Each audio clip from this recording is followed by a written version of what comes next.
जय महादेव। 8 जुलाई 2025 मंगलवार। आज आषाढ़ मास के शुक्ल पक्ष की त्रयोदशी तिथि है और इस शुभ अवसर पर भौम प्रदोष व्रत का भी विशेष संयोग बन रहा है। एक तिथि का महत्व और विशेषता।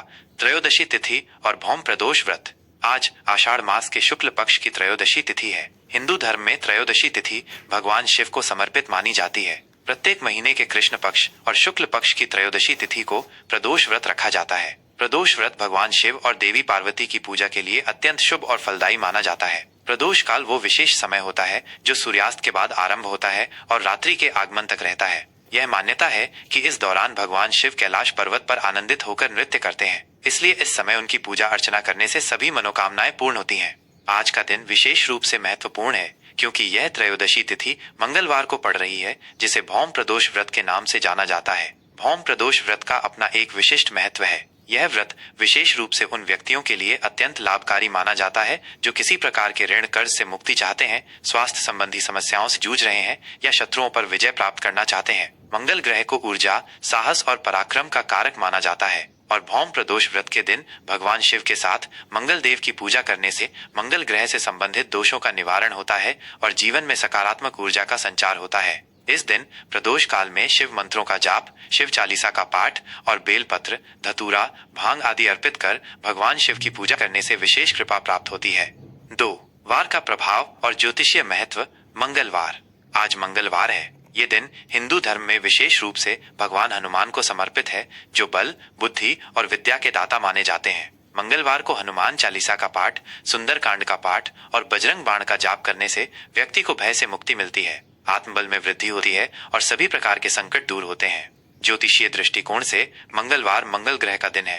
मंगल ग्रह नवग्रहों में सेनापति का स्थान रखता है और यह साहस, शौर्य, ऊर्जा, पराक्रम और भूमि का कारक है। यदि किसी व्यक्ति की कुंडली में मंगल कमजोर हो या अशुभ स्थिति में हो तो उसे रक्त संबंधी विकार, क्रोध, दुर्घटनाएं या संपत्ति संबंधी विवादों का सामना करना पड़ सकता है। मंगलवार को मंगल देव की पूजा करने से और हनुमान जी की आराधना करने से मंगल ग्रह के नकारात्मक प्रभावों को कम किया जा सकता है और उनके शुभ प्रभावों में वृद्धि की जा सकती है। यह दिन नए कार्यों की शुरुआत, विशेषकर भूमि भवन संबंधी कार्यों, सैन्य अभियानों और खेलकूद से जुड़े कार्यों के लिए भी शुभ माना जाता है। 3. नक्षत्र का प्रभाव और प्रकृति। ज्येष्ठा नक्षत्र।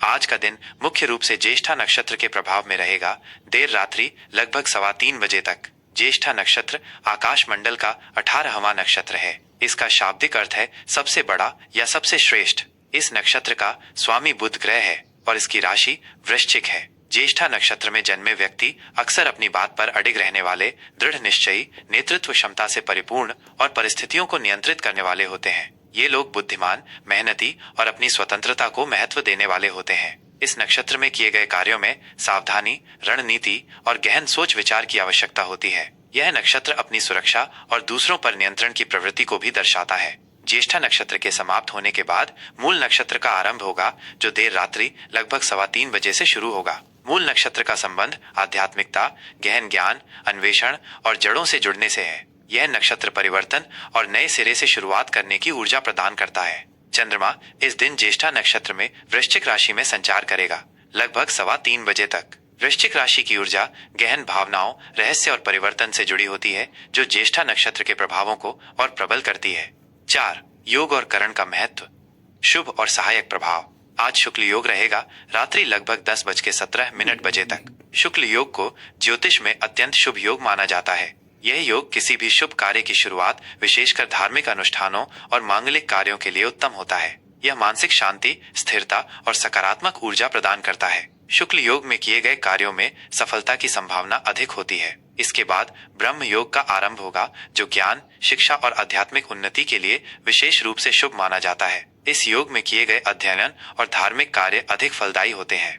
आज रवि योग भी रहेगा, देर रात्रि लगभग 3:15 बजे से अगले दिन सूर्योदय तक। रवि योग को सभी प्रकार के अशुभ प्रभावों को नष्ट करने वाला और नकारात्मकता को दूर करने वाला माना जाता है। यह योग किसी भी नए कार्य की शुरुआत, खरीद फरोख्त और यात्रा के लिए बहुत ही शुभ होता है। इस योग में किए गए कार्य बिना किसी बाधा के पूर्ण होते हैं। करणों में कौलव करण सुबह लगभग 11:58 बजे तक और उसके बाद तैतिल करण तथा गर करण प्रभावी रहेंगे। ये करण अपनी प्रकृति के अनुसार विभिन्न कार्यों के लिए विशिष्ट प्रभाव रखते हैं। 5. माह और संवत्सर। भारतीय कालगणना।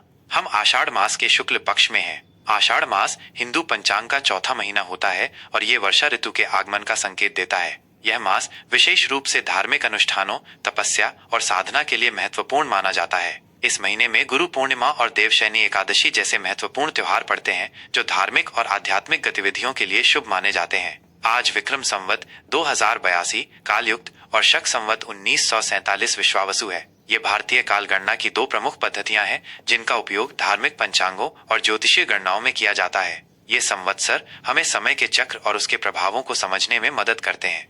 6. सूर्य और चंद्रमा की स्थिति, ऊर्जा का संतुलन। सूर्योदय लगभग 5:30 बजे, सूर्यास्त लगभग 7:23 बजे, चंद्रोदय लगभग 5 बजे, चंद्रास्त 9 जुलाई की सुबह लगभग 3:39 बजे। सूर्य और चंद्रमा की ये स्थितियां दिन के विभिन्न मुहूर्तों, ऋतुओं के परिवर्तन और खगोलीय घटनाओं के लिए अत्यंत महत्वपूर्ण है। सूर्य आत्मा, जीवन शक्ति और प्रकाश का प्रतीक है, जबकि चंद्रमा मन, भावनाएं और पोषण का प्रतिनिधित्व करता है। इनकी दैनिक गति हमारे जीवन और वातावरण पर गहरा प्रभाव डालती है। चंद्रोदय और चंद्रास्त का समय प्रदोष व्रत के पूजन के लिए भी महत्वपूर्ण होता है।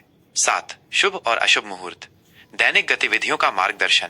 प्रत्येक दिन में कुछ ऐसे समय होते हैं जो विशिष्ट कार्यों के लिए शुभ या अशुभ माने जाते हैं। इन मुहूर्तों का ज्ञान हमें अपनी दैनिक गतिविधियों की योजना बनाने में सहायता करता है ताकि हम अधिक से अधिक सकारात्मक परिणाम प्राप्त कर सकें। शुभ मुहूर्त। ब्रह्म मुहूर्त सुबह 4:09 बजे से 4:49 बजे तक। यह समय ध्यान, योग, अध्ययन और आत्मचिंतन के लिए सर्वोत्तम माना जाता है। इस अवधि में की गई साधना विशेष फलदायी होती है। अभिजीत मुहूर्त सुबह 11:58 बजे से 12:54 बजे तक। यह दिन का सबसे शुभ मुहूर्त माना जाता है। किसी भी नए और महत्वपूर्ण कार्य की शुरुआत, जैसे नया व्यवसाय, गृह प्रवेश या महत्वपूर्ण समझौते, इस मुहूर्त में करने से सफलता की संभावना बढ़ जाती है। विजय मुहूर्त दोपहर 2:45 बजे से 3:40 बजे तक। यह समय किसी भी प्रकार के विवाद, मुकदमे या शत्रुओं पर विजय प्राप्त करने के लिए उत्तम है। इस अवधि में किए गए प्रयास सफल होते हैं।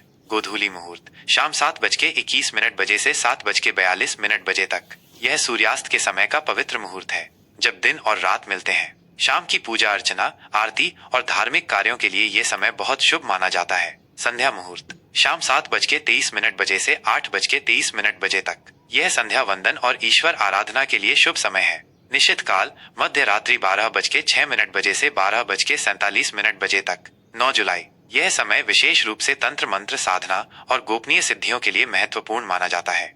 अशुभ मुहूर्त राहु काल दोपहर 3:54 बजे से शाम 5:38 बजे तक। राहु काल को अशुभ माना जाता है। इस दौरान कोई भी नया या महत्वपूर्ण कार्य, यात्रा या शुभ अनुष्ठान शुरू करने से बचना चाहिए, क्योंकि ऐसा माना जाता है कि इसमें बाधाएं आ सकती हैं। गुलिक काल दोपहर 12:26 बजे से 2:10 बजे तक। इस काल में भी नए निवेश, महत्वपूर्ण लेन देन या लंबी यात्रा से बचने की सलाह दी जाती है। यमगंड सुबह 8:58 बजे से 10:42 बजे तक। यह नकारात्मक ऊर्जा का समय माना जाता है। इस दौरान विवादों और मतभेदों से बचना चाहिए। वर्ज्य सुबह 7:16 बजे से 9:01 बजे तक। यह समय भी शुभ कार्यों के लिए निषिद्ध होता है।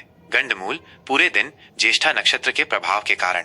यदि इस नक्षत्र में शिशु का जन्म होता है तो उसके जन्म के कुछ दिनों बाद गंडमूल शांति पूजा करवाना आवश्यक माना जाता है। विडाल योग 9 जुलाई की सुबह 3:15 बजे से 5:30 बजे तक। यह एक नकारात्मक प्रभाव वाला योग है जिसमें शुभ कार्य करने से बचना चाहिए। 8. प्रदोष काल पूजन, शिव उपासना का सर्वोत्तम समय। इस दिन का सबसे महत्वपूर्ण समय प्रदोष काल है, जो शाम 7:23 बजे से रात 9:24 बजे तक रहेगा। ये वो विशेष मुहूर्त है जब भगवान शिव कैलाश पर नृत्य करते हैं और अपने भक्तों पर असीम कृपा बरसाते हैं। इस अवधि में भगवान शिव का रुद्राभिषेक करना, ओम नमः शिवाय मंत्र का जाप करना, शिव चालीसा का पाठ करना और बेलपत्र, धतूरा, भांग आदि पवित्र वस्तुएं अर्पित कर भगवान शिव की विधिवत पूजा करने से असाध्य रोगों से मुक्ति मिलती है, धन धान्य की प्राप्ति होती है और सभी मनोकामनाएं पूर्ण होती हैं। यह विस्तृत पंचांग आपको 8 जुलाई 2025 मंगलवार के दिन की ऊर्जा और दिशा को समझने में सहायक होगा। अगर आपको ये जानकारी ज्ञानवर्धक लगी हो तो कृपया हमारे चैनल को शेयर करें, सब्सक्राइब करें और लाइक करें। आपके प्रोत्साहन से ही हम ऐसी और भी विस्तृत और उपयोगी धार्मिक एवं ज्योतिषीय जानकारी आप तक पहुंचाते रहेंगे।